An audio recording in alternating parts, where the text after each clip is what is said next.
أنت إنسان تعمقت في مسألة ذنوب الخلوات، ما يمر أسبوع إلا تتابع مقطعين ثلاثة. يعني ما راح أطول عليك إن شاء الله، بعطيك بس كلمتين بسيطة والله الذي لا إله إلا هو إنها لمصلحتك. أنا مالي غاية في الكلام هذا الكلام كله لك أنت ولمصلحتك أنت.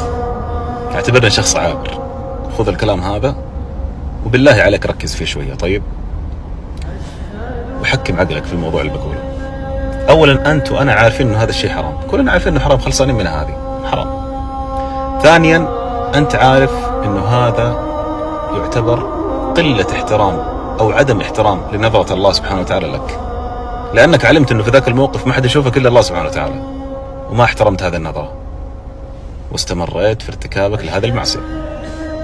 اللي بقول لك إنه والله العظيم أقسم بالله إن نصيبك من الرزق ومن البشائر ومن الأقدار الجميلة ومن البركة تنزل عليك من فوق. أول ما توصل عندك تنحني، ما تجيك، ما تصيبك الأقدار الجميلة، ما تصيبك البركة في الرزق، ما تصيبك البركة في الوقت. حتى في الطاعة وانت في صلاتك ما تقدر تخشع في صلاتك، لازم ذهنك يكون متشتت كذا في غير الصلاة، لأنك إذا خشعت استلذت بالعبادة. واللي ما يحترم نظرة الله سبحانه وتعالى في الخلوات ما يشعر بلذة الطاعات. سر الصلاة ثقيل عليه، الدعاء ثقيل عليه، الصيام ثقيل عليه. أسأل نفسك سؤال، متى آخر مرة صمت لله سبحانه وتعالى صيام تطوع؟ متى آخر مرة ختمت القرآن؟ متى؟ اسأل نفسك سؤال وجاوب أنت بنفسك. طيب إيش اللي خلاني بعيد عن هذه الأمور؟ إن كانت الصلاة هي السعادة، إن كان القرآن هو البركة، وأنا أعرف هذه الأمور، ليش ما سويتها؟ ليش ما أخشع في صلاتي؟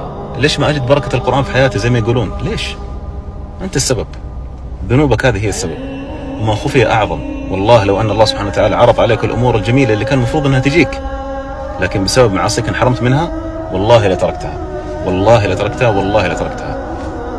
لكن أنت عقلك في راسك.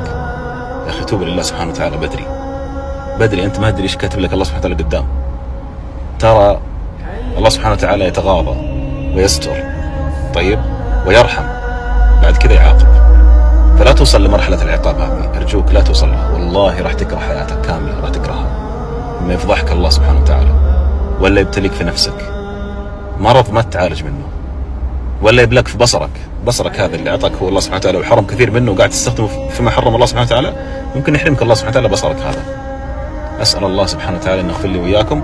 وركز في كلامي يا ابن حلال، ركز والله مو كل شيء بتلاقي أحد ينصحك.